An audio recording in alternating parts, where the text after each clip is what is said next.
Good morning, Detroit in black and white. I'm Adolph Mongo. Good morning, Vanessa Moss. And, good morning, Adolph.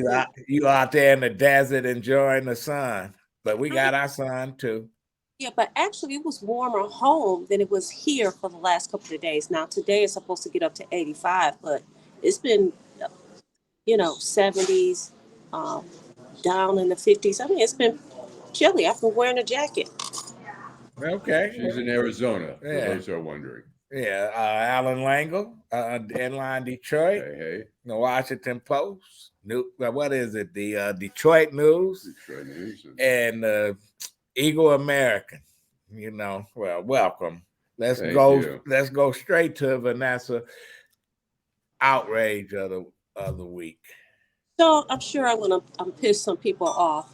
I was reading an article today how there's some proposed legislation here in the state of Michigan to allow undocumented immigrants to get a driver's license in the state of Michigan. I'm sorry. I don't care how much of a D people think is behind my name, in front of my name, around my name. I'm sorry. I'm not with it. I don't care if there's 11 other states that have already passed similar laws. I find it quite interesting that Governor Whitmer in 2008 wasn't with it, but now she seems to have backtracked. I don't know what kind of backlash that the party will face, but if this traction continues with different states doing that, what does it say about the government doing things about helping these people get here legally? I mean, there's ways that you can get here legally, and you're going to give them the privilege of having a license? Get out of here. That's my outrage. Well, that's your outrage. Your outrage. I mean, just the other side, and I don't know. I don't have strong feelings one way or another, but there's a lot of industries, the restaurant industry, the farming industry that relies on undocumented workers, and it's been going on for a long time. I worked at a Chinese restaurant in 11th grade in Oak Park. I know some of these the cooks in the back were not documented, and yet they made up. So, but I understand what you're saying. I'm not arguing with you. I'm just saying that it's a fact that we have a lot of industries. In California, there's a large population of undocumented workers who are part of an industry and taking jobs that no one wants to take. Well, but that shows you the hypocrisy of these folks in the state and in DC. They pick and choose who they want to come here. A Haitian come here, get on a boat, risk their lives. Coast Guard take them right back to Hades and drop them right back off in a civil war. But the Cubans come here as soon as they on land, they can get a license, they can get benefits, they can get everything.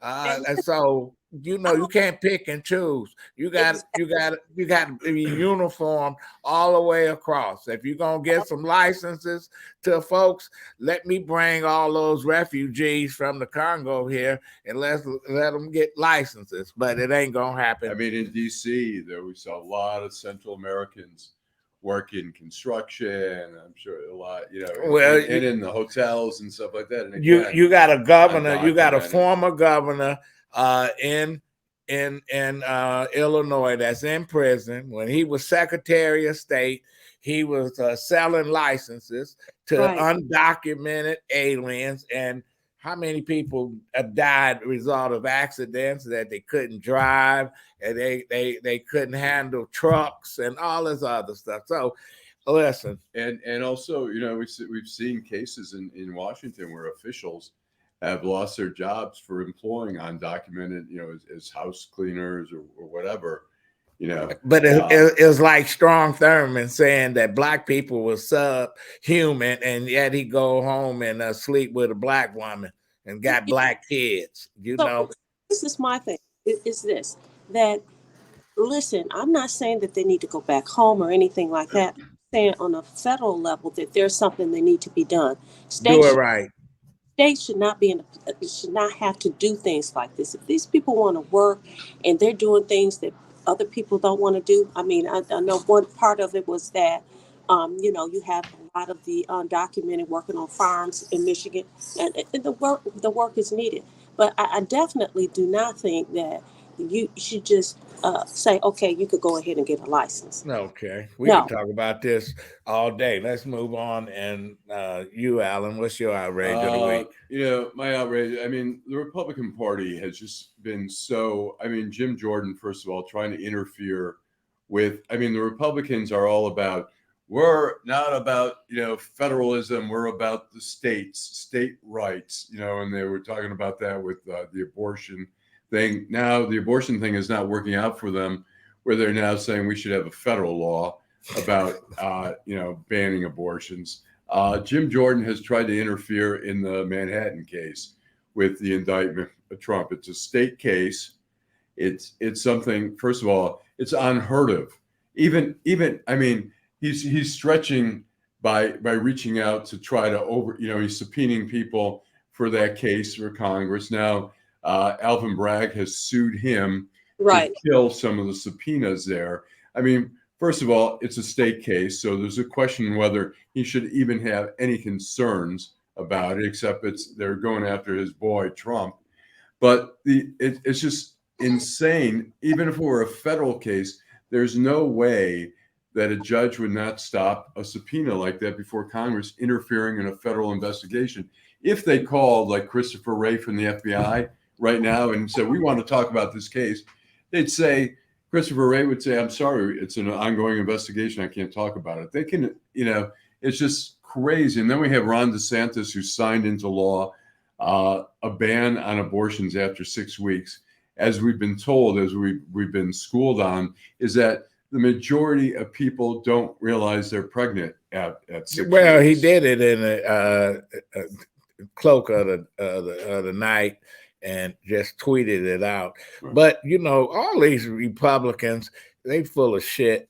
Greg Abbott intervened in a case where an Army veteran shot and killed another Air Force veteran during a Black Lives Matter rally. The guy ran over some folks and he shot him 4 or 5 times.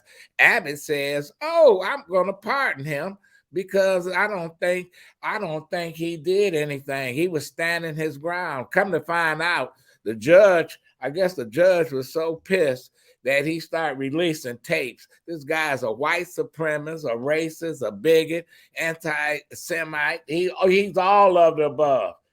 And yet Greg Abbott won't let him go. My outrage, go ahead.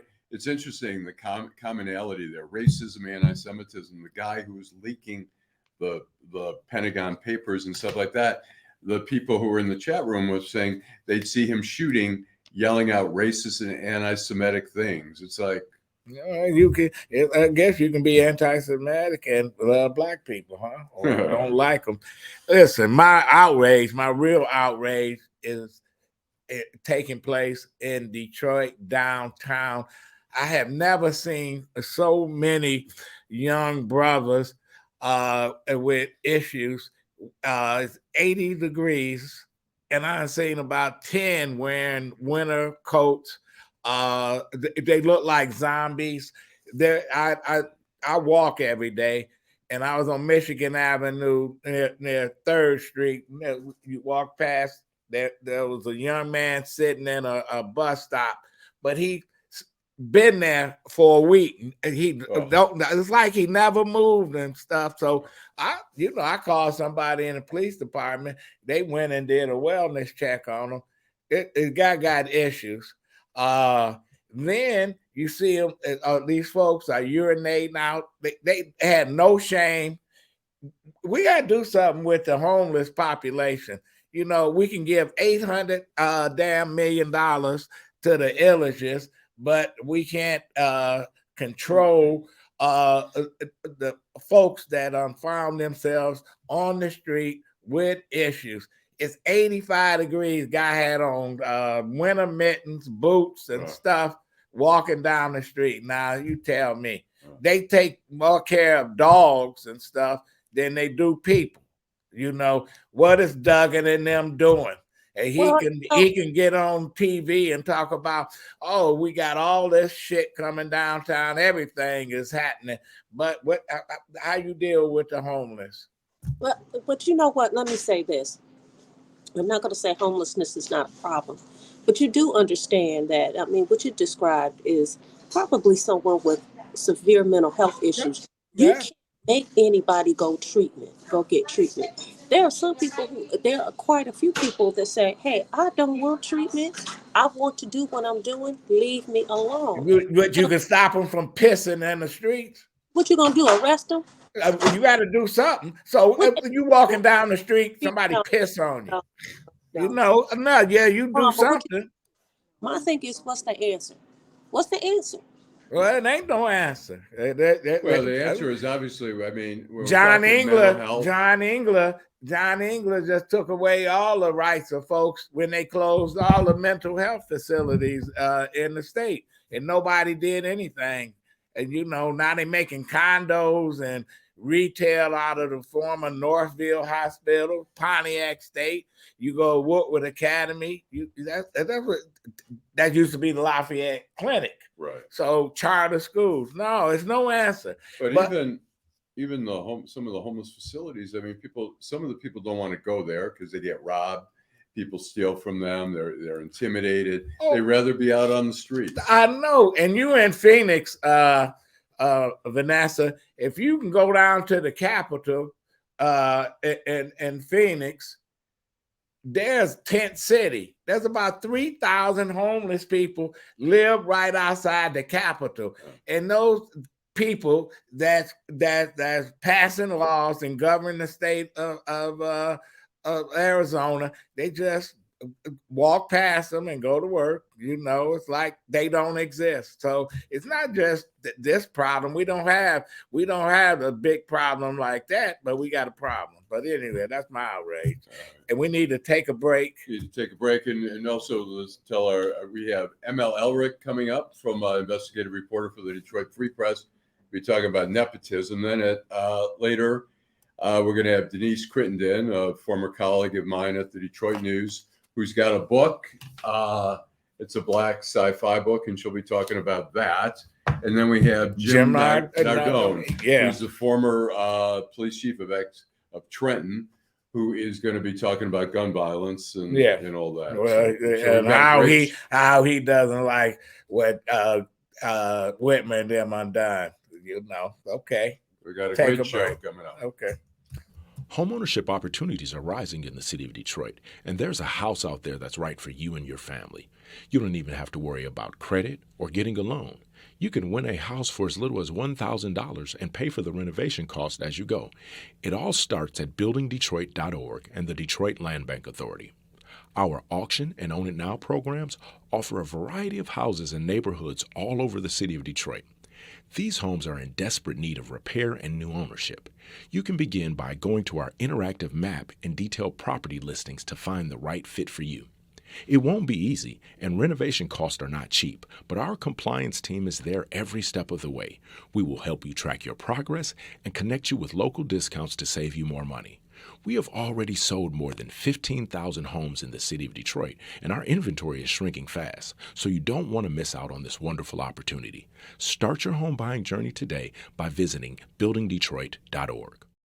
So here we go. All right. Yeah. Okay. So we have a good buddy, ML Elrick, We got okay, there we go. We've got ML Elrick, who's an investigative columnist for the Detroit Free Press, Pulitzer Prize winner. You may have recognized him from Fox 2. He was there for about 6 years, I believe. He was at WDIV, and he did an interesting story, which I feel like has not gotten enough traction. And I know Vanessa is not in agreement with all this, but about nepotism. He wrote about nepotism in the Detroit Free Press in a column at nepotism at City Hall. So first of all, tell us what your findings were from that article. Sure. So what I found was that Coleman Young, who's our at-large Detroit City Councilman, hired his mother as chief of staff. That City Clerk Janice Winfrey, who had hired her daughter as a receptionist about 10 years ago, now has her son working in the clerk's office. And that Angela Whitfield Calloway, who's the District 2 councilwoman, has hired her daughter as her communications director. This is all entirely legal. The city doesn't have a policy against that. The policy is only that if you have an immediate family member, and that is defined very narrowly, you need to notify the ethics board that you've hired this person. So the only person who actually may be in trouble is Coleman Young, because not because he hired his mother, but because they live in the same house. So you can have mother, son, whatever on the payroll, but unless they live in your house or are dependent on your tax return, you don't even have to disclose that. So I doubt anything's going to happen to Coleman Young. This is not the crime of the century by any means, but it does show that the culture in City Hall of hiring friends and family is alive and well, which, as many people remember, Kwame Kilpatrick took to a high art form. And so we changed our charter to try and put an end to this, but just didn't do it. Let me ask you this, ML. Did you check out the mayor's office that Duggan have? That somebody said Duggan Sons was working for the city at one time. I don't know. Yeah, so I got an entire list of every city employee. I think it's like 9,000 names, and I went through it line by line. There are no Duggans on the payroll, but somebody did come to me and say, I think Duggan's son works for him. He doesn't now. And so I checked with the mayor's office and I said, did the mayor ever hire any of his relatives? And the answer is no. Now, I think what people may be confusing is that Edward Duggan did work for the governor or for the state of Michigan. I think he was on Whitmer's transition team and then may have taken a state paid job. That may be where the confusion is, but I've seen no evidence that Mayor Duggan's kids have worked for him or any other relatives. In fact, even his wife, his new wife, doesn't work for the city of Detroit. So I know folks get real upset that she got some money, though. Everything, but if the facts aren't there, I'm just going to report what the facts are. What's the downside you see of nepotism? Why is it a bad thing? Well, I mean, everybody's got a Billy Carter in their family, right? Or a Neil Bush, or a Donald Nixon. What's the other idiot? Kushner. You got a Kushner. You want Kushner working in a right, or Ivana Trump. I think Michael is frozen here. No, I'm not just. I've just muted my mic because people are walking through the lobby. But listen, Allan has already said, I don't have a problem with nepotism, and I think people in general don't have a problem with it. That's why the story hasn't gotten traction. Listen, if my mom was living and I, was in office, that's the person that I trust the most. You doggone Skippy, I will hire my mother as long as I'm not breaking the law. So, I mean, to make, to me, a story about something that is legal, you may think that it's morally wrong. I don't think that I don't have a problem with it at all. As a matter of fact, it's a story. I have believe me, I have a problem with it.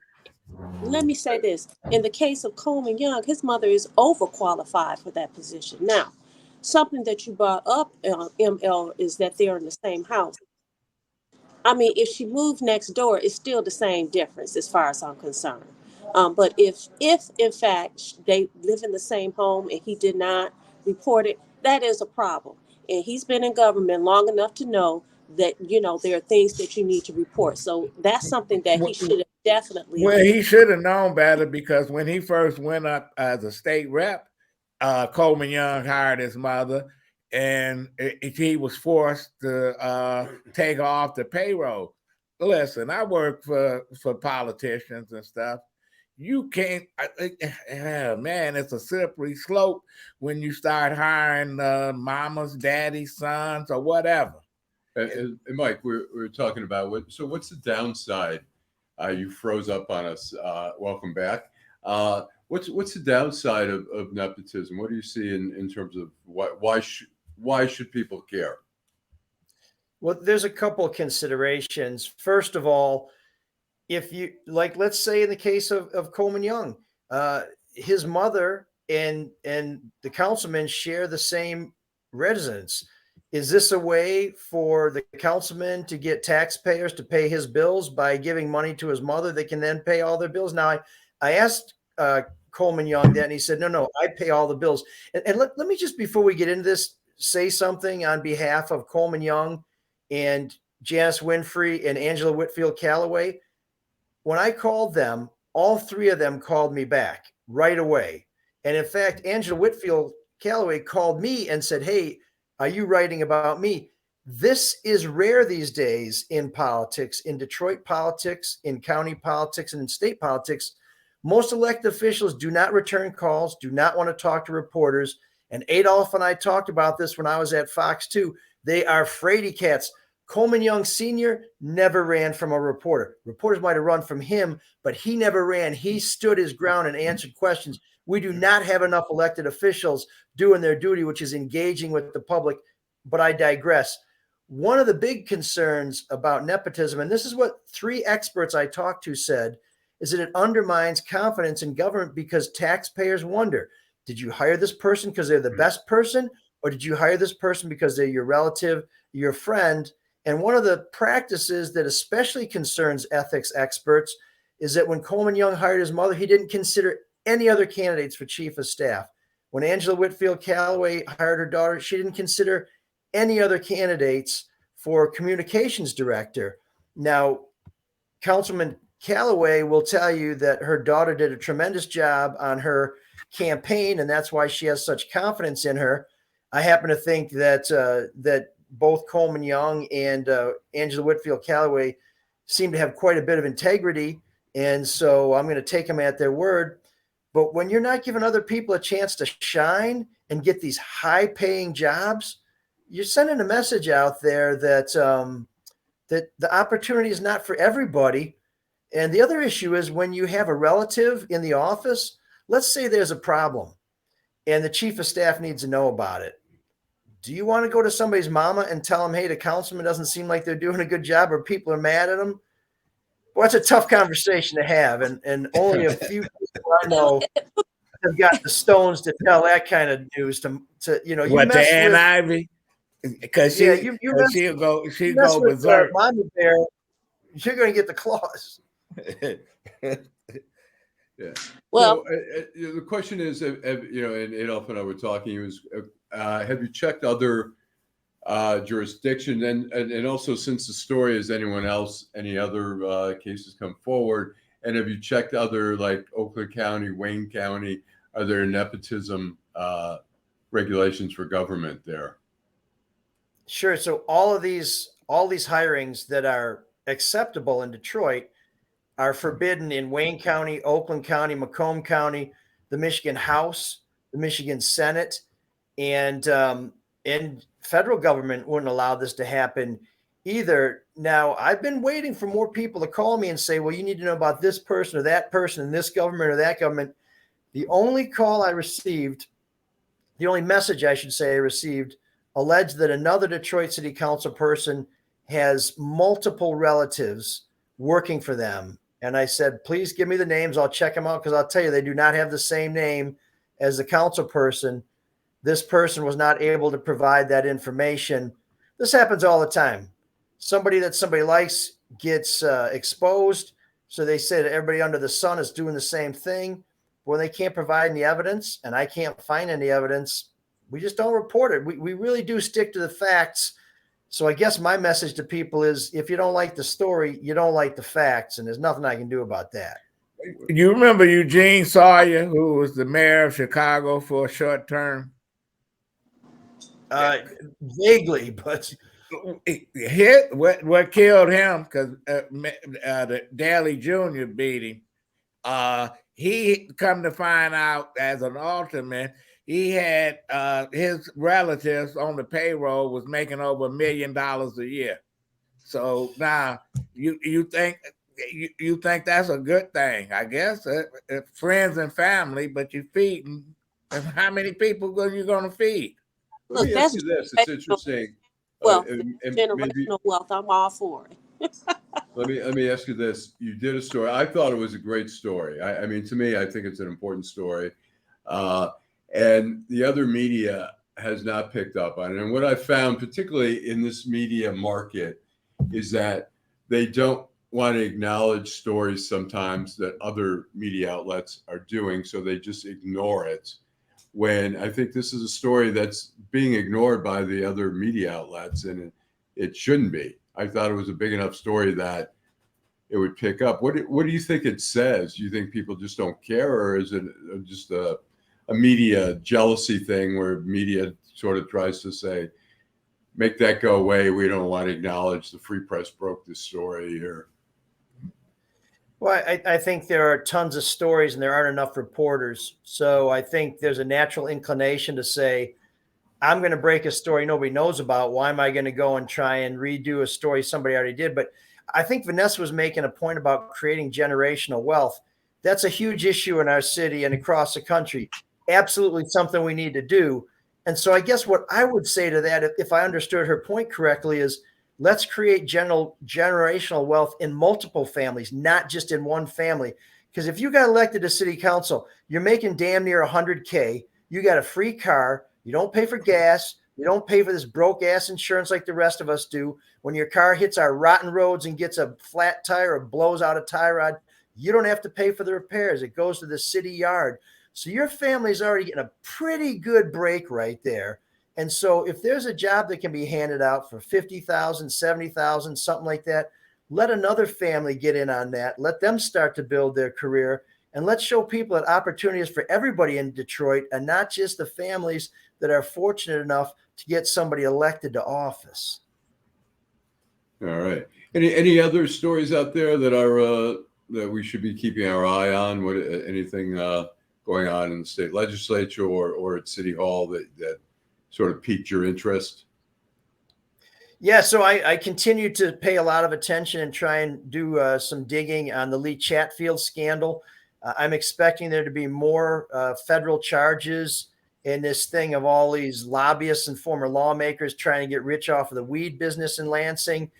And in terms of stories that the rest of the media may pay attention to, Sunday in tomorrow's Detroit Free Press, I'll have a story about Geoffrey Fieger that I think is going to surprise a lot of people and is going to create a lot of talk. Unfortunately, Mr. Fieger and his law firm are not talking about it, but it's a story that when I found out about it, I couldn't believe it, and I still, as we sit here today, it's hard. When is it going to drop? Tomorrow, right? That'll be published online at freep.com, probably around 6:37 in the morning. And of course, you can pick it up at newsstands. Subscription to the Free Press, by the way, 33 cents a month. So this one might be worth your nickel and dime. And is Fieger gonna practice law again? Is he in bad shape? So we don't know. I think the only statement we've seen yet from his law firm or his wife came about 3 weeks ago, and they said that he's recovering from the stroke and that he's a fighter and all that. But I know the Free Press has stayed on this story and has tried to figure out where he's rehabilitating, how well he's doing. Just nobody's talking about it, and certainly nobody responded to what I uncovered in public records. Anybody who knows Geoffrey Fieger knows not speaking is not a natural state for this man. So I have to believe that he's struggling. But anybody who knows Geoffrey He's Fieger running. knows that you're going to have to kill him those to beat him. commercials. He's doubling down on those commercials, so that tells you something. Hey, we see Dan Gilbert. It's funny, not funny, but I mean, he had a stroke. It's got to be 3-4 years ago now. We don't hear a lot about him. I hear little things that he's not as involved in the company as he has been, or that he's still involved. Do you hear anything about any updates on Dan Gilbert? Do you hear anything ever? No, but remember, Dan Gilbert was not someone who was always out in front and center. Geoffrey Fieger is. Geoffrey Fieger, if there's news, he's going to be in the middle of it. And so I have to believe the fact that he's taken more of a backseat role means that his health is an issue. And, no one should wish a stroke on anybody. And it'd be great to see him back at 100% again. But I don't know. Sometimes people's absence speaks very loudly. And, we hope he gets better. When he does, I'm sure he'll be yelling at me, but that's okay. I'm used to people yelling at me. I've been married for 25 years. Okay. Well, we're going to, hey, thanks, ML. Wait a minute. Before he was just on such a flow, I didn't want to interrupt. Let me ask you this, ML. The story about Lee Chatfield, I've been following the story. Has it gotten any traction whatsoever? I mean, it seems like, it's a sleeper story. And I've been keeping up with it, but nobody's really talking about it. And Vanessa, I think the Detroit News and Bridge Magazine and the Free Press has been doing quite a bit of work on this. In fact, we've spent quite a bit of money on lawyers trying to get some of these search warrants released, which will bring some more names of people who are under scrutiny into the public domain. There's been a little bit of a lull because, curiously, Michigan's Attorney General is trying to keep this search warrant wrapped up, even though our attorneys tell us this absolutely should be released. But I've been doing as much as I can to beat the drum on this, because I think if we get to the bottom of this Lee Chatfield story, we're going to find out just how filthy politics in Michigan work. We're going to find out just how badly we need reform. And what we're going to find out is that a lot of these people that have been putting a lot of money in these Republicans' pockets have been putting a lot of money in these Democrats' pockets. And as I've written in the Free Press, that's my biggest concern, is that people will not want to get to the bottom of this, because when they get to the bottom of this, they're going to find out that some of the bad guys are some of their friends. Absolutely. And what is Dana Nessel's motivation for keeping the search warrants and everything under wraps? Sure. So I'm not as intimately familiar with the ins and outs of the legal case, but my understanding is it's a matter of, some people's names are in these documents who may or may not have done bad things, and who in the end may turn out not to have been bad actors. And I certainly appreciate the notion of somebody's reputation being harmed because they're mentioned. But truly, that's something that people who drafted those records should have thought of in the first place. And the law says these are supposed to be released. So I'm sorry if somebody's feelings may get hurt, or maybe you put somebody's name in there that you shouldn't have put in there. When the law says you got to give stuff up, you got to give stuff up. And if somebody's name is in there and you've determined, oh man, we never should have thrown that name in there, then come correct and tell us that. But don't be hiding your dirt. Don't be burying your bones in my yard. That shit's got, excuse me, we're on the internet, right? That's just got to come out. Right. Frank Kelly used to throw people under the bus all the time, releasing information. And I know of a famous case, a former Senator Basil Brown, he had to resign, and then the court come back and say, oh, you made a boo-boo, but it's too late, Right. So I can see her trying to protect folks, but I can see her trying to protect her friends too. So is the media going to, how far do you think the media is going to take this? Because I read an article, I think it's in Iowa. The governor in Iowa was trying to, cover up information, not answering requests for public information, sort of, I liken it to what's going on here. And the Supreme Court said, no, you can't do this. So, I can't wait to see what comes of this, if anything comes of this. And what I mean by that is, are we going to see something immediately, or is it going to have to go through the legal channels and go all the way to the Supreme Court in order for us to get this information? I do agree with you that as the public, we're entitled we're entitled to that information. We need to know exactly what is going on. As to Jeff Fieger, you know what? I should be an investigative reporter because I just asked a question to someone that I know about him. So we'll talk later. All right. Yeah, hey, we need more reporters, Vanessa. Let me tell you, the pay isn't so good. The hours are lousy. I was just about to say, don't waste your time. All right. Well, but you get to hang out with Adolph and Allan, so that's worth something. ML, thanks so much. Appreciate it, buddy. We'll talk to you soon. Have a great weekend. But thanks.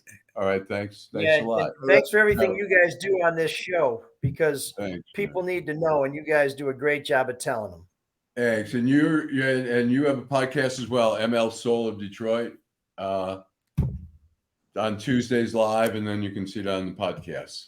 So Rachel Meadows, subscribe and brother-in-law. Black and white. Yeah. All right. Thanks. Take care. Okay, appreciate it. We'll go to a commercial break. Detroit. Nearly 30,000 vacant lots all over the city of Detroit are for sale right now. That's right. Nearly 30,000 vacant lots are available now, starting at just $100. The lot next to your house or the lot down the street. Make it yours today in just a few simple clicks. Find out if it is available by visiting buildingdetroit.org. At the Detroit Land Bank Authority, side lots are just $100 and neighborhood lots sell for $250. You can apply and pay online today by visiting buildingdetroit.org. And if you don't see the lot you're looking for, call our offices. Our phone number is 313-974-6869. Again, that is 313-974-6869. We have already sold more than 21,000 vacant lots to Detroit homeowners. Make today your turn by visiting buildingdetroit.org. Hey, Joe. Welcome back. And so we've got a couple entertaining little videos from The Daily Show. As we know, The Daily Show, Trevor Noah has left. They've been having different guests all the time. One of the guests that we're going to show right now is somebody who's actually been a correspondent on the show for a long time, very funny guy. And he's talking about Trump. And so I thought it was worth a few yucks here. So roll the first one, Joe. Normal people don't bring the Secret Service to get arrested. And to be honest, I kind of feel sorry for the Secret Service agents. How you get assigned to a former president, you're supposed to be going to baseball games and windsurfing. You get assigned to Trump, you got to go to Rikers. All right, and we've got one other one. But as passionate as Republicans are, you got to give them credit. This case is being quarterbacked by a black district attorney, and not once have they called him the N-word. That's amazing. Excuse me one second. Hey there. I'm very proud of y'all. You're very angry about this, but at no point have you gone all the way to publicly using the N-word, and that's growth. And I want you to know that I see you and I see your progress, and that's just a little pat on the back from your old Uncle Roy. Yeah, but they unuse the N-word, nigga. They don't have to say it. They can say woke. They can say thug. They can say whatever. And we know what they're talking about. Well, look, if the guy is getting death threats, which he has been getting death threats, we can assume that some of those are coming from some hardcore racists who are using the N-word. But I think he was sort of jokingly saying publicly they have not used the word, and he's kind of making a joke there. But obviously, I'd be shocked if Alvin Bragg has not. But I'm just waiting on somebody to release a tape with Donald Trump saying all kind of shit, because he ain't said it. Did you guys see the story? Excuse me, where Stephen A. Smith, who Allan, your friend, worked for Stephen A. You see that story? How he talked about how, He a piece of garbage. Stephen yeah. A. Smith, he's the guy's too full of himself. This guy says, listen, he's not a racist, I wouldn't vote for him, but he's not a racist. Get the out of here. You can't have Get it both ways. He ain't a racist, but you both ways. can't vote for him. He's misunderstood.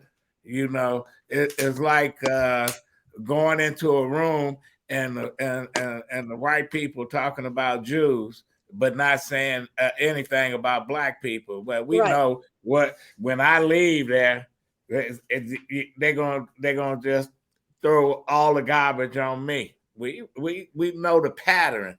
And Right. the pattern is Trump been a racist. His father was a racist.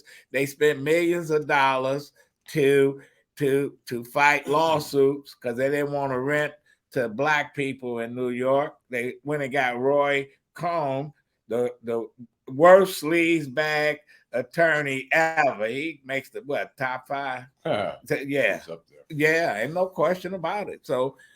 If it quacks like a duck, walk like a duck, look like a duck, it's a duck. It is a Look, duck. wherever we go, we know there's racism, there's anti-Semitism. I was at a wedding several years ago on the Eastern Shore of Maryland, and there was a group of people I was having. We were all standing around with a drink. They were starting to get on the edge of some anti-Semitic stuff, and I was like, "What the?" These were educated people. I know one guy was a lawyer. And so, wherever you go, whatever, it doesn't matter. Look, we saw Richard Nixon talking to Haldeman, and there's a video, if you go on YouTube, and Nixon says, he goes, you notice he's talking about the Rosenbergs and about Daniel Ellsberg, who leaked the Pentagon Papers. And he goes, you notice those Jews are pretty sneaky. And then he says, but he goes, there aren't a lot of Negroes who are spies. And Haldeman says, yeah, because they're not smart enough. Right. You listen to that shit and you're thinking like, we all know they talk that way, but when you actually hear it, it's still kind of shocking. Yeah, well, it ain't shocking because I grew up in that atmosphere where you can be walking down the street, cars go past you, call your names and stuff like that. It's just you deal with it. But I think what he's saying is that it's kind of shocking. Like he used the example of him being at a event with these people and basically socializing, and you think they're pretty cool, and then you actually hear how they really feel. They show you who they really are. So it can be shocking because I've had instances with that too. I had someone that I was very, very close to, so I thought, but it's really something. Politics really, really, politics and money really allows you to see who people really are. She showed me exactly. And I've known her for years. When she showed me who she was, I said, you know what? I'm the same person I've always been. I'm good. I don't ever have to socialize. Did you read about Tucker Carlson, who said that Justin Pearson and Justin Jones was illiterate? They were sharecroppers. Right. Then he said Malcolm X. Oh, he spoke the King English. And he was intelligent and all this other stuff. So, but anyway. I have a quick little story before we bring out our next guest, Denise Crittenden.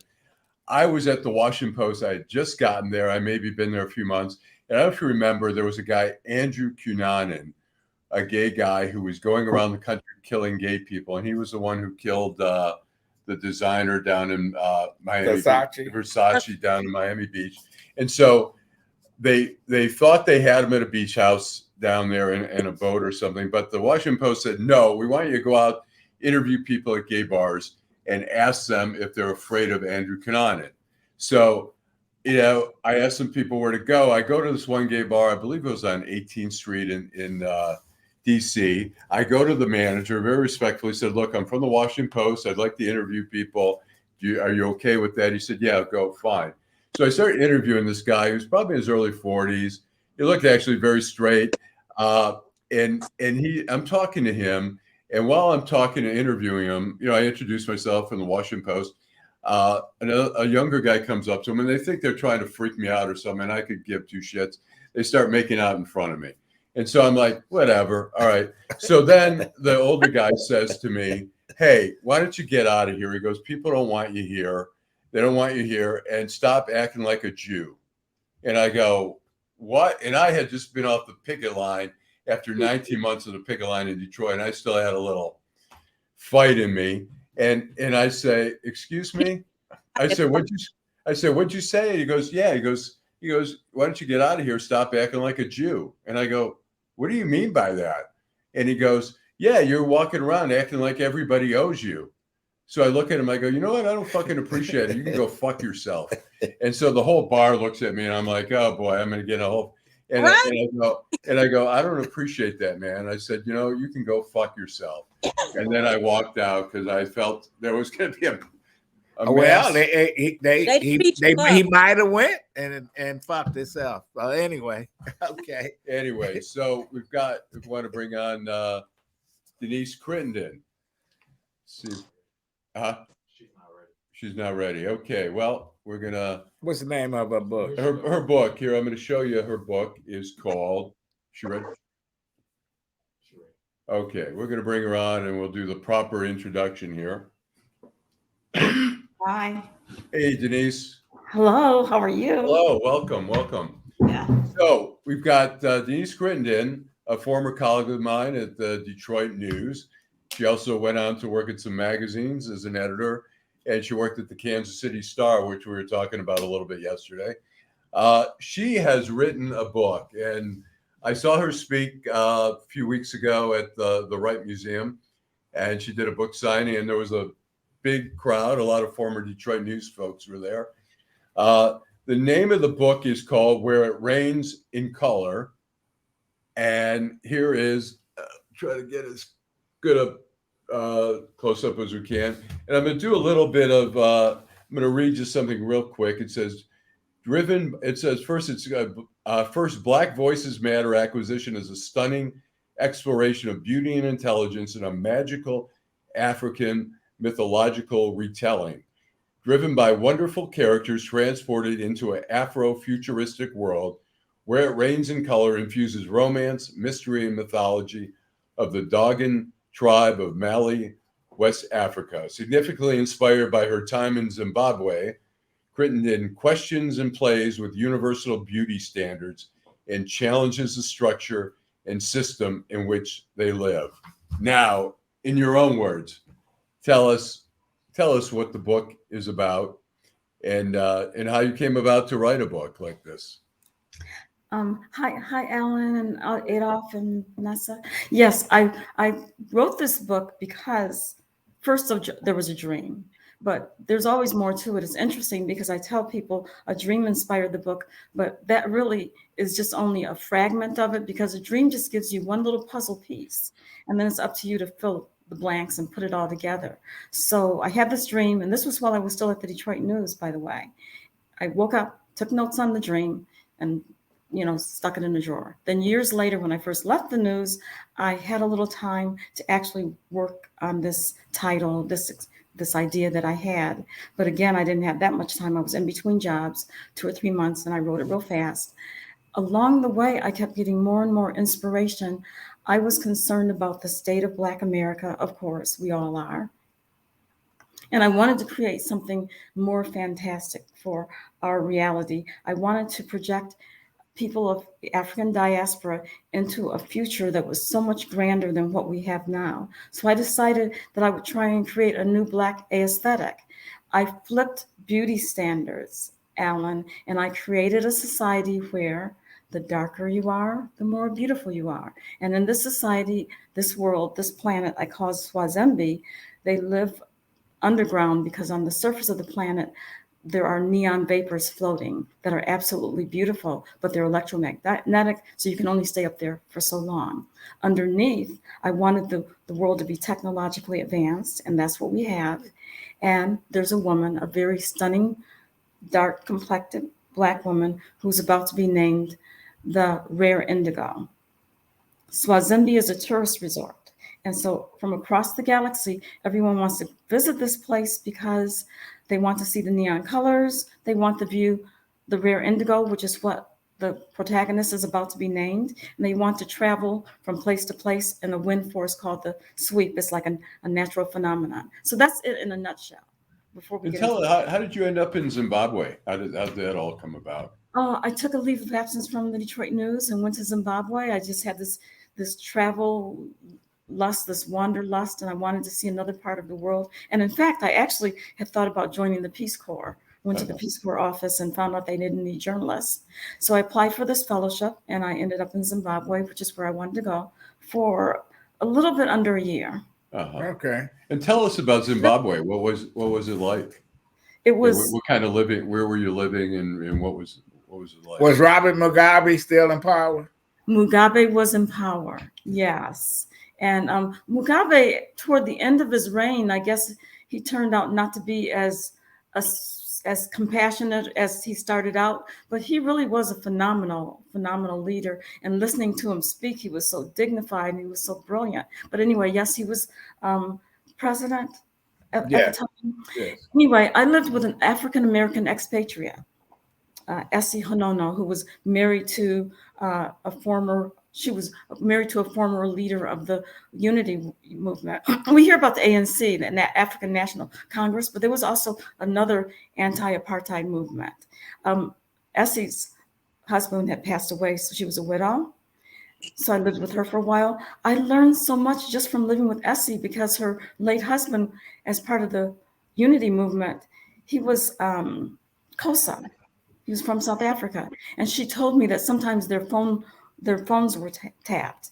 And when they knew the phone was tapped, he would speak Xhosa, which is the clicking language. I don't know if you ever heard it. It's incredible. You hear this, they're clicking, and it's really hard to do. Well, if the phone was tapped, he and the other person he was talking to, they would go into something called deep Xhosa. And when you speak deep Xhosa, you speak only in proverbs. And so what was life like? Okay, go ahead, Vanessa. Yeah. I'm going to ask you this question, then I got to go because we're on our way to Sedona. Have you always been interested? I want to talk to you about your book. Have you always been interested in science fiction? What made you decide to do that genre as opposed to romance, history, or something like that? Well, I feel like I don't like the reality that we're living in. And so my mind likes to leave it. I have always had this outlandish imagination. A lot of people didn't know that because I was a news reporter dealing with facts, but inside my imagination was running away. And so when I sat down to write a novel, for me, it was just a no-brainer that I wouldn't stay within the lines. You're working as a newspaper reporter, you're staying within the lines of reality. Then you sit down to write a novel, I felt like, oh, I don't have to stay in the lines anymore. I can create whatever I wanted. So it just gave me a chance to kind of break free. Well, I guess you heard the call of Richard Pryor when he said he saw Logan's Run and there was no Black folks in the future. So, yeah, it's like we're the Black folks in the science fiction movies. Yeah. I'm giving you a sign off, guys. See you later, Vanessa. Okay, Have Vanessa. a great weekend. Take care. Nice meeting you. Yes. Nice. All right, take care. Okay. So what kind of reaction have you gotten from the book? What's the feedback been? Interesting, Allan. I was over at Pershing High School and the girls were excited. In fact, when I was signing their books after talking to them, they have a book club there. And I signed the book. One girl, I called her the Rare Indigo. She's never even heard of a rare indigo before, right?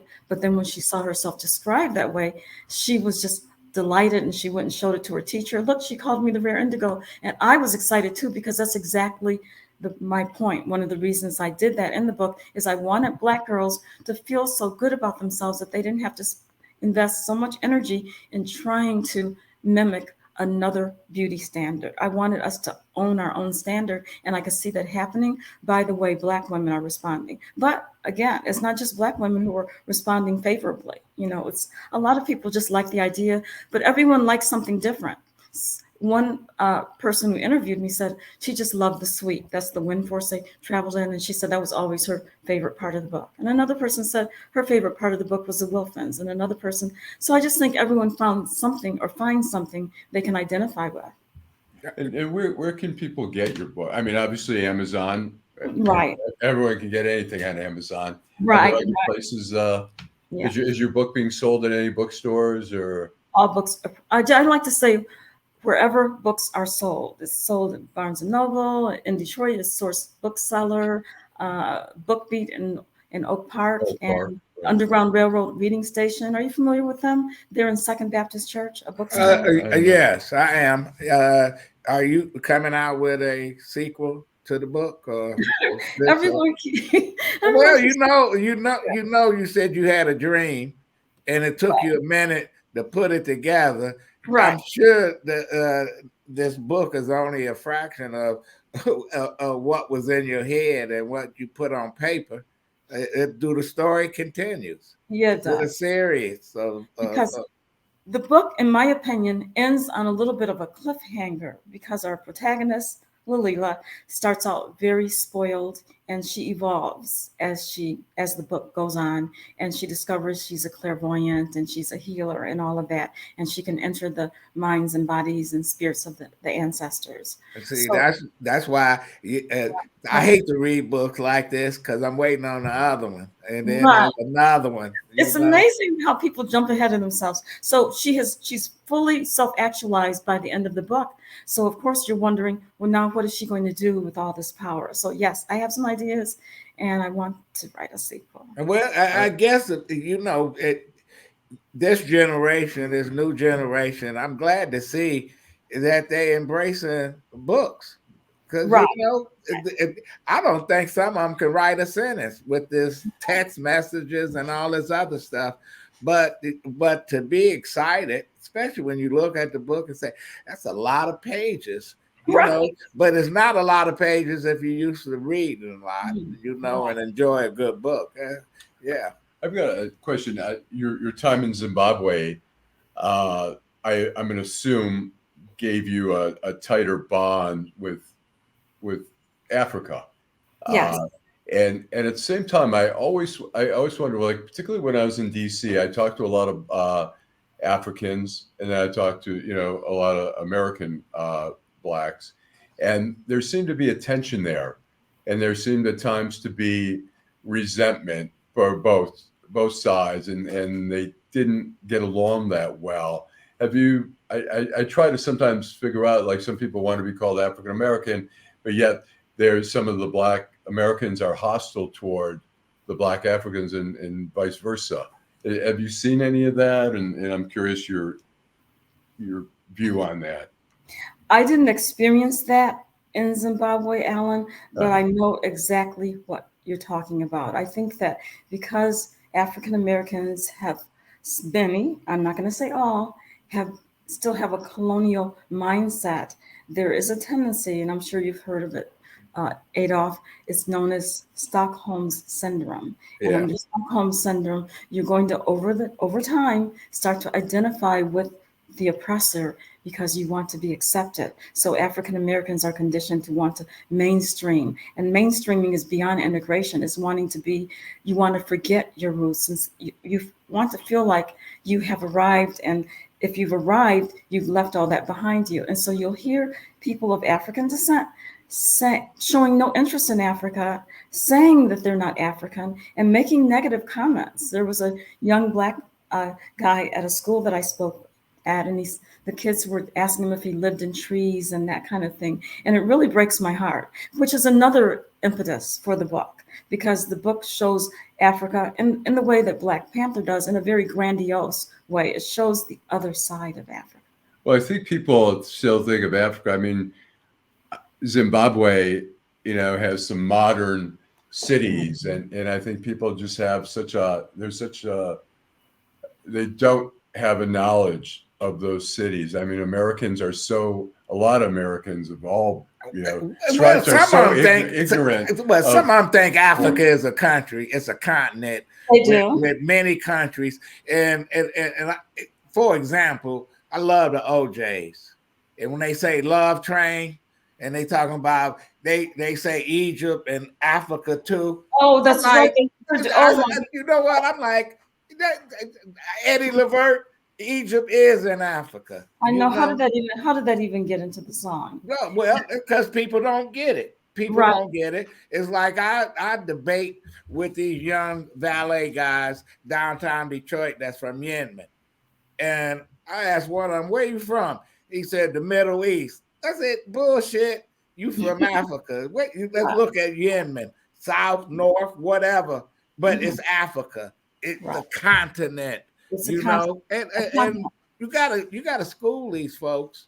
And these kind of books we gotta have. There's no question. Right. To see Africa in a different light. Africa is a continent with 54 countries. And people don't realize you could fit Europe inside of Africa 2 or 3 times. That's how enormous Africa is. Yeah. And you can't even say, well, I've heard in Africa it's like this, and I've heard in Africa it's like that. It's so enormous. It depends on where you visit. So even when people say, oh, I hear that there are cities in Africa. Yes, there are. Africa is very modern. If you go to Nairobi, Kenya, Nairobi's like New York City. But here's the point I like to make to people. I don't really think that Africa is grand just because it's modernized. If you go into the villages where the culture is intact, you will learn so much. There's so much wisdom there. There's so much glory there. And even something as seemingly simple as women of African descent carrying enormous loads, 70% of their body weight on their heads. They're not using their hands, and they're moving with the ease of a gazelle across the savannah. That is magical when you see it up close. And here's the thing people don't understand. Harvard University and the US military have been studying these women for years, and they still haven't figured out how they do it. So there's just so much there to explore in terms of our history, our wisdom, our understanding of the laws of the universe. So if you don't mind, I'd like to share a little bit about the Dogon tribe. When I started writing Where It Rains in Color, I didn't realize that the inhabitants of this planet, Swazembe, are the descendants of the Dogon. I knew about the Dogon and I was fascinated about the Dogon, but it didn't hit me yet until I started getting close. Here's what's so interesting about the Dogon tribe. They live in Mali in West Africa, and they live in huts. But do not underestimate them just because they live in huts. They know to this day more about the cosmos than astronomers in the Western world. Wow. They were discovered back in I'd say a couple of centuries ago. Some archaeologists were moving through the area through Mali, and they met the Dogon, and the Dogon proceeded to tell them about a companion star to Sirius. Sirius is the star, the brightest star in the sky. It's the one that we see the most and the one we know the most about. And the archaeologist was like, oh, what are you talking about? There's no companion star to Sirius. There's Sirius, and that's that. And they left thinking, well, what do they know? They don't even have technology. Fast forward many years, and in the Western world, we developed more sophisticated telescopes. And what do we discover? There is a companion star to Sirius. It is now known as Sirius B. Some of them travel back to Mali, to the Dogon, and they ask them, how did you know about the star? I mean, what in the world how did you know? And the Dogon said, beings from space came to us on a spinning arc, and they told us about the solar system, and they taught us a great deal. To this day, this is known as Dogon mythology. My question is, if it's mythology, then how did they come about this information? And because I write speculative fiction and my imagination is always running away with me, of course, the speculative fiction writers we answer the question, what if? My what if question is, what if it's real? Or we run out of time? Yeah. Well, we want to wrap it up. But okay. Is your book on sale in Zimbabwe? Any other places? I wish. Let's put that on my on the list. From your mouth to God's ears. Let's put that on the wish list. Well, there's no question about it. I remember you from the news and from the magazine. Yeah, I remember you, Adolph. Very well. Yes, great. We got to have you back on. Yeah, and, thanks. And I'm gonna read the book, and now I want the second book. You know, Right. let me see the galleys. Let me read it before it come out. Okay, well, I think it's on the list. Yes. Denise sent me the book. So reading it, she's a great writer. It's really well written. Yeah. And if you want an entertaining read, get it. And like you say, you get it on Amazon. All the local bookstores are selling it. And so best of luck. We'll have you back. So thanks so much. Appreciate it. All right. Thank you. A great weekend. Thank you. So much. That was great. All right. That was good. I'm gonna have to read it. Yeah. I bought several books and they sitting there. You know how you see them. It's soft cover for $14.99. Okay. So. Well, let's go to Jim Nardone from Trenton, ex-police chief. But before we go to him, we're gonna play a clip from the Louisville shooting. Officials say it shows the exact response that was needed to save lives.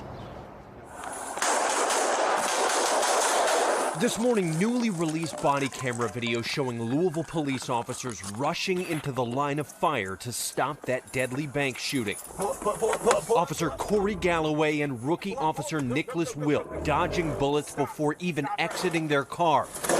Back up. Still pushing toward the entrance, running up the stairs when the shooter fires again. Officer Wilk shot in the head. Officer Galloway grazed by a bullet, falling, then rushing to cover. He's shooting straight through these windows, right towards the officer. Soon after, returning fire, killing the suspect.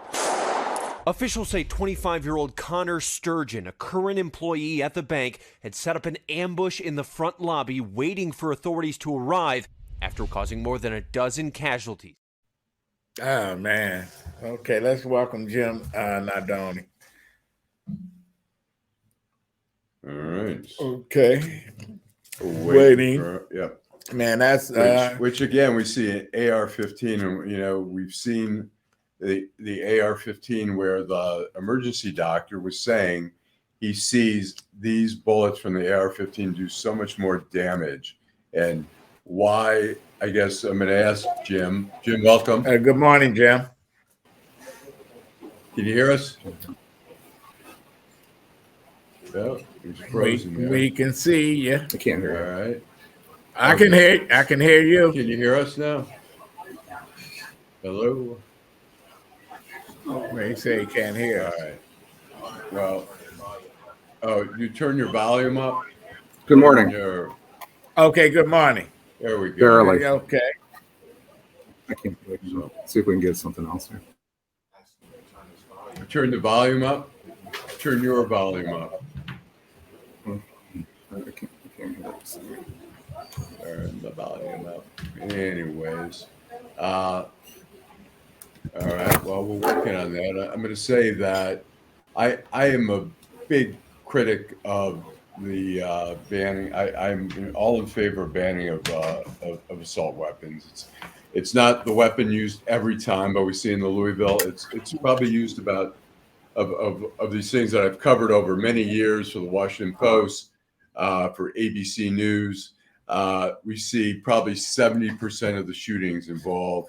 Well, I'll tell you, when I was on active duty in the Marine Corps, we had M16s, and I guess I don't know what they're using now, but that thing, you put a clip in there, you can take out a whole restaurant, right? In a minute, 2-3 minutes, and just think somebody would. Can you hear me now? Anything? Yes, we can hear you. Can you hear us? I'm trying another computer here. If you can hear me. All right, we can. Yeah, hear, we can hear you. We can hear you. I'm up. My sound's all the way up. All right, sounds up. We're still not getting there, but you have any headphones, Jim? Headphones? Yeah, I don't have any. He doesn't have any. All right, but we can hear him. If you can hear us, well, all right. Well, But anyways, we're you know, I think we had a ban on AR-15s for a limited time, and people say there's so many guns out there, but you got to start somewhere to start drying up the supply. And even if you take out that one, you take out the gun and someone has to use a 9mm.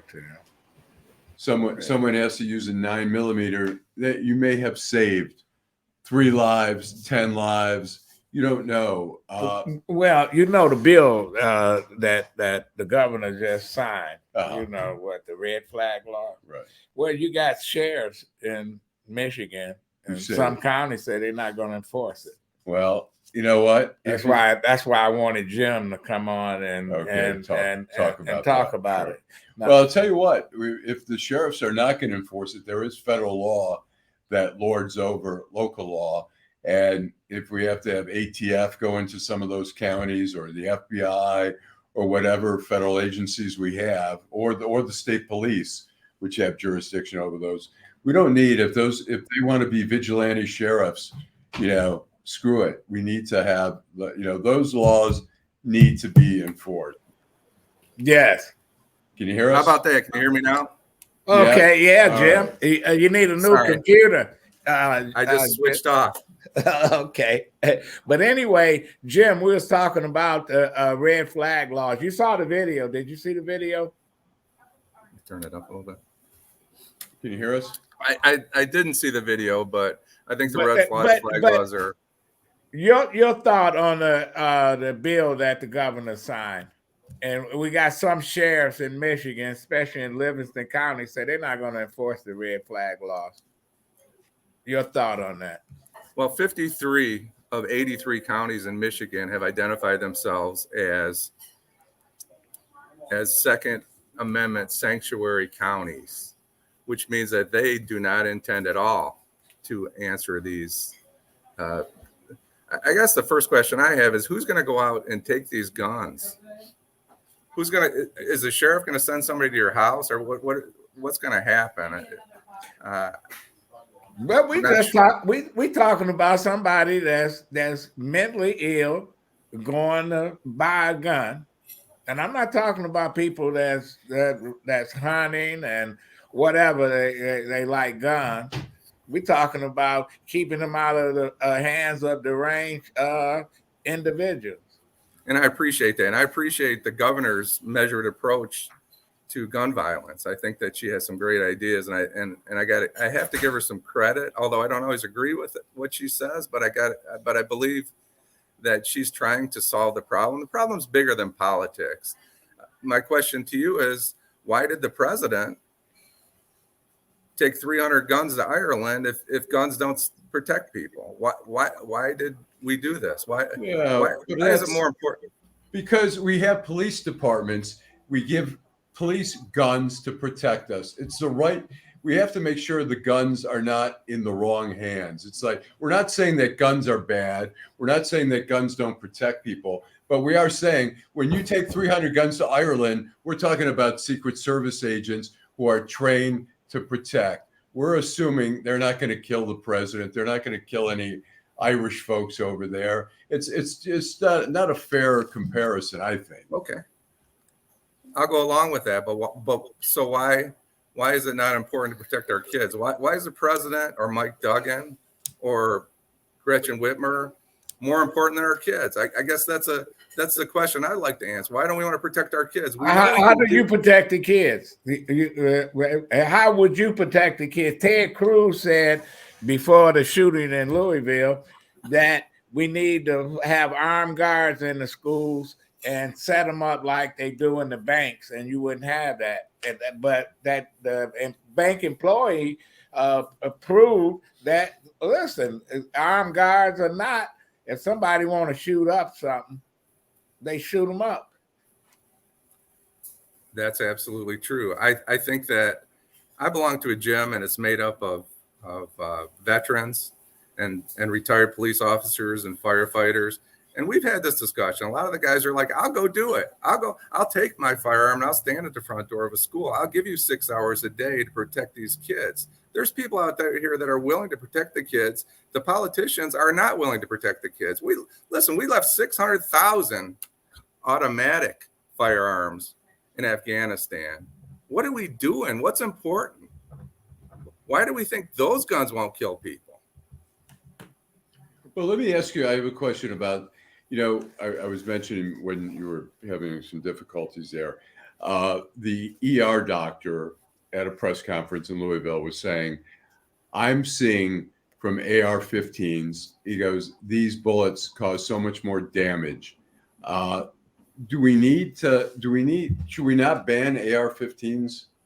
And it obviously, I have an opinion on that, but I'm curious what your opinion is. I'll give you my AR-15. I'll give you my handguns. I'll surrender my rights. Once you can walk down the street safely in Detroit, I'm sorry that Vanessa had to go away. Maybe she didn't want to talk to me, which I understand. But when she can't go somewhere, when she can't drive, she had something better to do than talk to me, I'm sure. If we can't go down the street without somebody bumping our car because they want to take our $40,000 car, we have a bigger problem. We have a leadership problem. We don't have a gun problem. Well, I won't say we don't have a gun problem. I'll say our leadership problem is more relevant than our gun problem. So the president passed some legislation and took credit. The governor went to the Michigan State University and took a victory lap and had her press conference at the stadium. Why wasn't she at 6 Mile and Gratiot? Why didn't she have her press conference at 6 Mile and Gratiot or Greenfield or Finkel and Greenfield? You know what, Jim? What you're saying is, I heard the same comments after the Oxford shooting and how people rushed to Oxford, how they got all kind of help, and the spotlight was on them.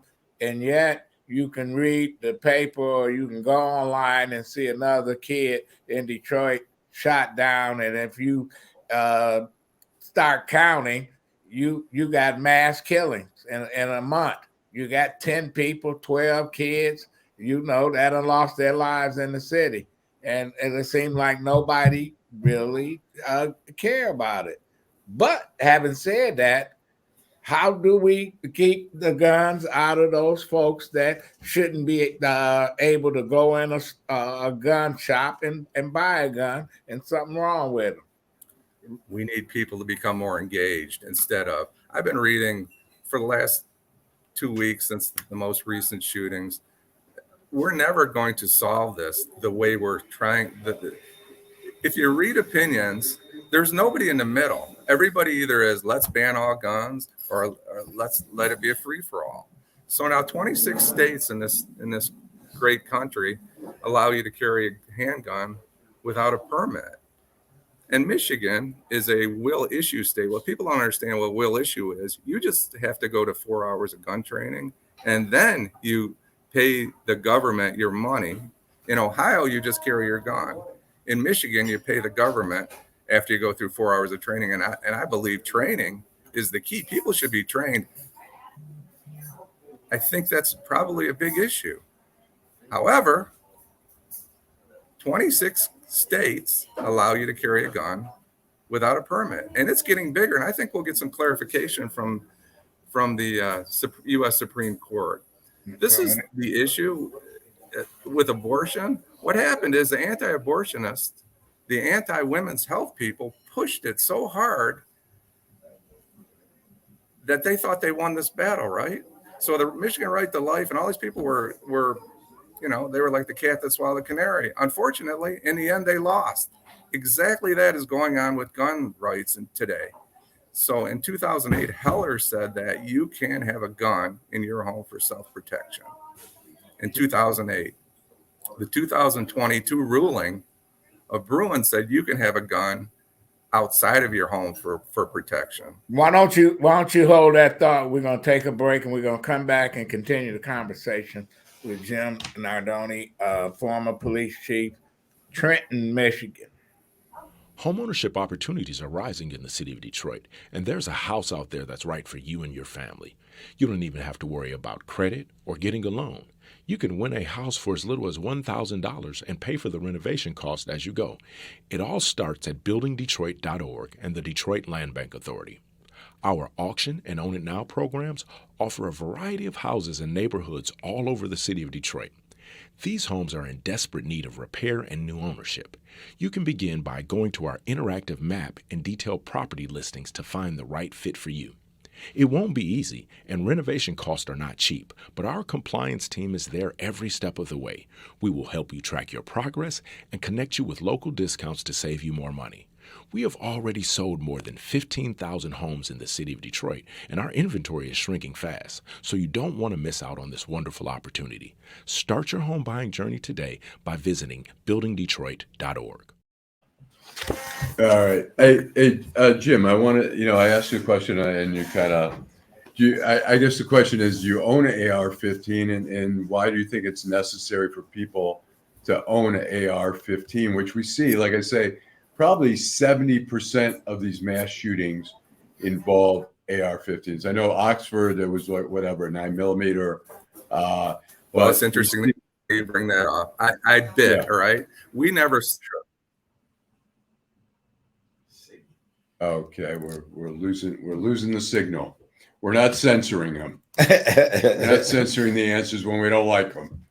So, but yeah, I just I mean, like I say, I see it so often, these AR-15s, and people just stroll down the road and go walk into a gun shop, and and I mean, we hear time after time, and the media tries to be very succinct about this and say this person just bought this gun legally a week ago.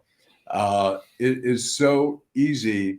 I can walk in a store today and get a gun. Maybe there'll be a day delay or whatever, but I can get an AR-15. And if I'm like a little bit on the edge and I want to, make a crazy statement, I can get it and go shoot up anywhere. Well, we got somebody to say, why do white Democrats want to take away a black man's right to own an AR-15 to protect his family? Man, I guess that's you, white Democrat. I'm the white man, Detroit in black and white. I am.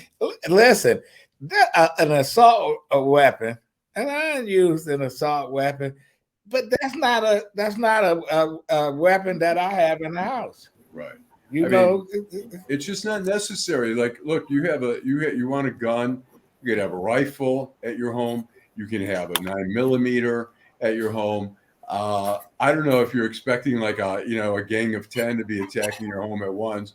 Usually when we talk about protection, it's usually someone breaking in the home, whatever. I don't think you need an AR-15 to eliminate somebody, eliminate a threat. And so, Jim, the question is, do you own an AR-15 if you care to mention, and why do you think it's necessary for you to own a gun like that? Well, that's a great question. And I'm going to tell you, the first time I saw an AK-47, I was a policeman for about 2 years. We didn't have those kind of weapons in the police academy. They were out on the streets way before the police saw them. So I do own an AR-15, and let me tell you, I've never fired it. I bought an AR-15 because, like a lot of Americans, Joe Biden is the best. We don't need to advertise firearms in the United States because Joe Biden and his people have encouraged us to go out and buy firearms, even if we don't need them. I have guns, firearms that I received while I was working. I never really bought a gun, but I did buy an AR-15 in 2020, and I've not fired it. It's still sitting in my safe. Why Joe Biden? Explain that. Because he's been going around talking about banning them for forever. In 1994, they did ban them. But what people don't realize is what else happened what's the question? What else happened in 1994 besides the assault? What other key legislation in 1995 besides the assault weapons ban? I'll give you the answer. It was the crime bill that Joe Biden's been running from for the last 5 years. That's what slowed down crime. It wasn't an assault weapons ban. It was a crime ban, in my opinion. And it was a bad bill. But we also We also see so many. I mean, this is a phenomena for since Columbine, where we saw the first really mass shooting at a school, and now it's become. I mean, I get confused now. Which city is it? Is it Buffalo? Is it Louisville? Is it Memphis? Is it down in Texas? California, Parkland, Florida? I mean, it's just so common that we're not shocked anymore. It's barely news for more than a day or two, unless they've got, the only way that it's news is when the media gets some good video that is entertaining video for people to watch. Let me ask you this, Jim. If in Alberta, Texas, if the media would have showed the aftermath of that slaughter, do you think that the politicians would acted on trying to do something with these guns? If they show the bodies of all these kids splattered all over their classrooms, the same way they showed people dying in Vietnam, that turned the war, a pro-war, into anti-war sentiment. You think we need to do that? I do think that's relevant. I think we need to show the photos of the people that go in and hurt our kids when we're done eliminating the threat, I guess I'll say. I have no problem with that. As a police officer, I've seen industrial accidents, I've seen shootings, I've seen stabbings, I've seen things that a lot of people haven't seen. And in a small town, if you're in a big city, you see that stuff almost every day. But we don't know. What do you see? I mean, you're seeing it as we are seeing it constantly. Mass shootings, constantly. People going to the workplaces, the malls, to schools. I mean, obviously there's a mental health component, but there's a gun component to it too. What do you see as how do we go about approaching and doing something? We can't do nothing. Well, we have too many guns. I will give you that. Too many guns and too many guns in the wrong hands.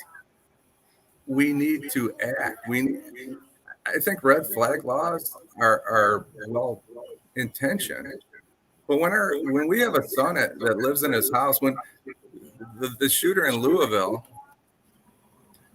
he had 7 firearms, and the parents said, we didn't know. You're talking in Nashville. See, you got confused. See, I know, because you either one. So many of them. Get right. So you mean to tell me you own a house and there's 7 firearms in the house and you are unaware of that? Right. You mean to tell me I mean, there's no question people have to be more know that your son was. But look, it's interesting.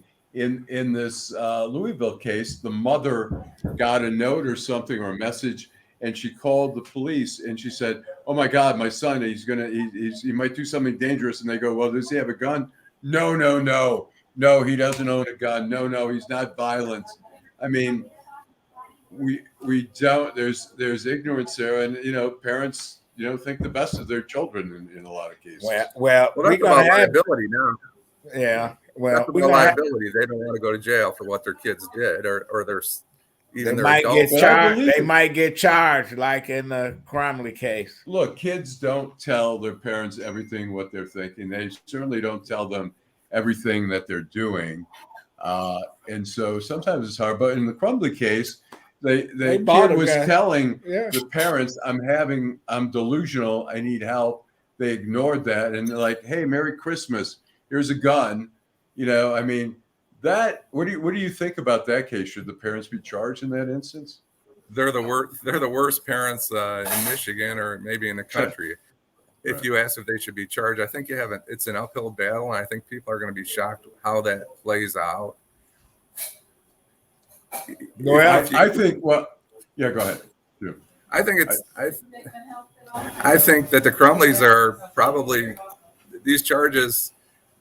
Civilly, they should be held accountable. Criminally, you can give your 16-year-old kid a car. He goes and drinks a 12-pack of Budweiser and, kills me on my motorcycle here at Fort and West. You're not going to throw the parents in prison for that, are you? Right. Well, but if the parents gave you the 6-pack. Yeah, I think the thing is with the Crumbleys, it's a win-win for prosecutors at this point. They've made their point. And they that need to should let them take- out of jail. And they've been serving now is, I don't know, 2 years. Yeah, 2 years. So they've already gotten, even if they plead guilty at time served, even if they get let go, they have already served time that they may, if they had been sentenced for manslaughter like that, they may have only gotten 2 years anyways. Yeah, Fox probably make a movie Sure. on them and they get paid. Right. Yeah, but anyway, Jim, we thanks for coming on. We're going to continue this conversation, and I see that you are at one of my favorite restaurants, Ramsey's, right? Yes, exactly. At Ramsey's in Trenton, about 2 blocks from Elizabeth Park. Where's the owner at?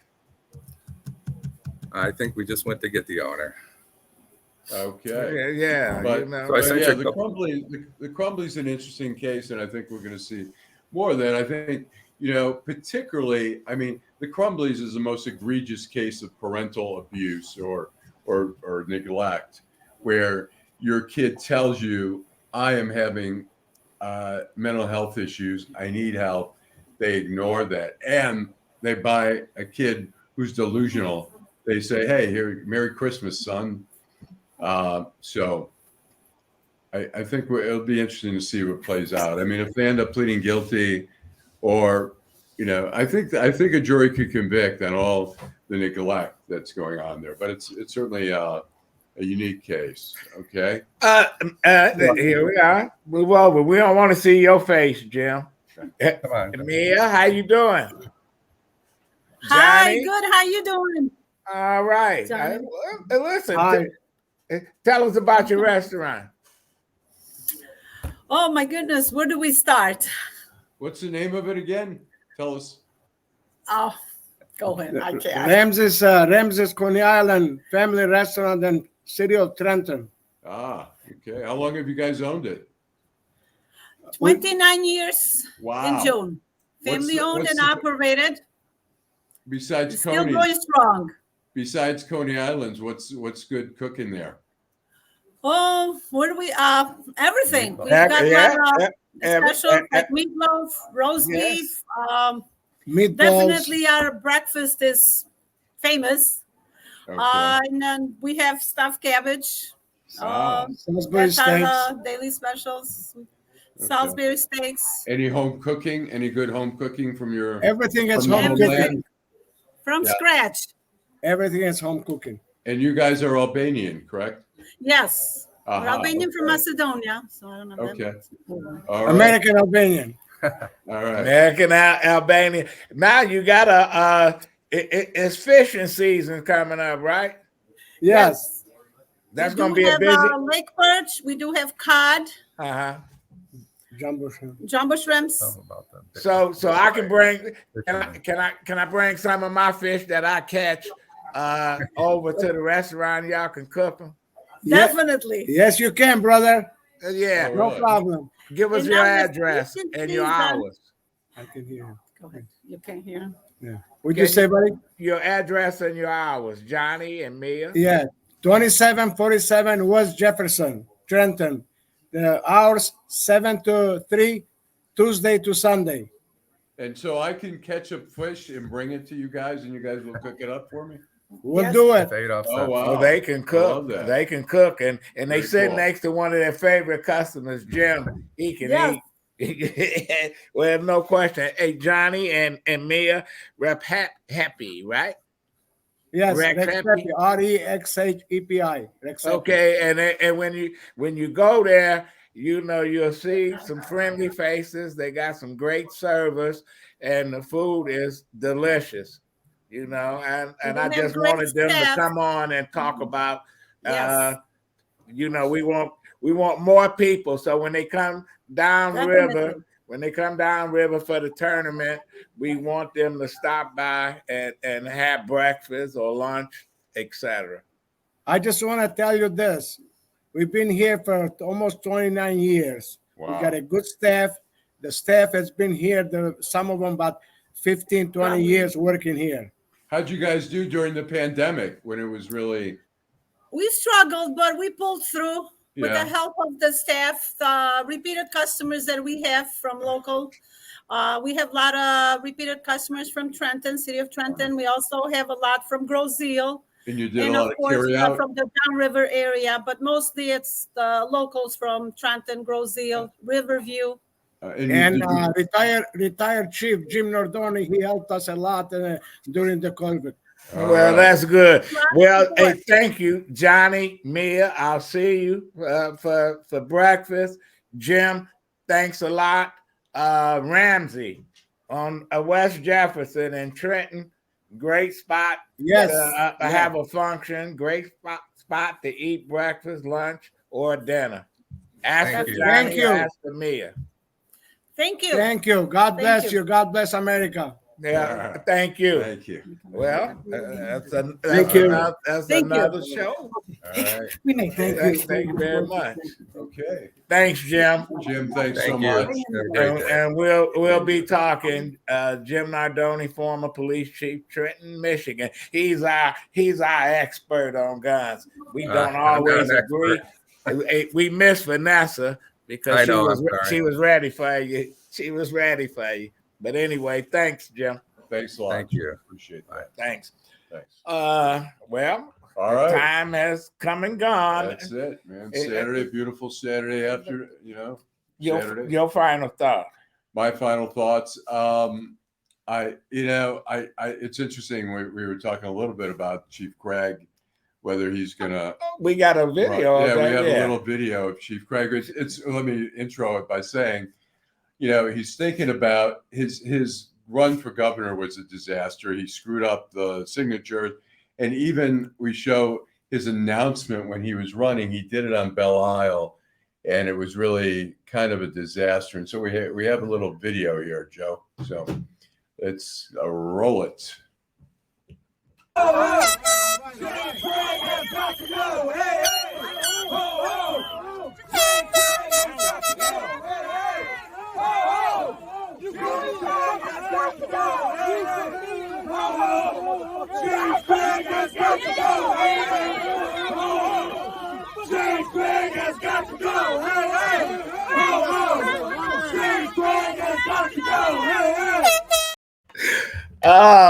Oh man. Yeah. So I think if he's going to run for Senate, he's going to have. He need to make the announcement in the Upper Peninsula. Yeah. Where he got some friendly faces, but he really screwed that up because there were people in Detroit that support Chief Craig. Right. Now, absolutely. Seriousness. Yeah. He could have went to a church. He had some ministers. Mm-hmm. He could have had his own crowd, mm-hmm. and it could have went off smoothly. Then he should have got those folks that does signatures for a living, and here they would have got him his 15,000 good signatures or 20,000. But he went and says he didn't need anybody in Detroit. They weren't going to vote for me. I'm like, you know what? You deserve everything you got. I think Donald Trump got about 7% of the vote in Detroit. Right. He would have probably got double that. He would have got about 14-15% of the vote. And if it was a close race, he could be governor. The one problem I'd say is that I think to his credit, Trump was using a litmus test for who he was going to endorse, and you had to say that you thought the election was stolen.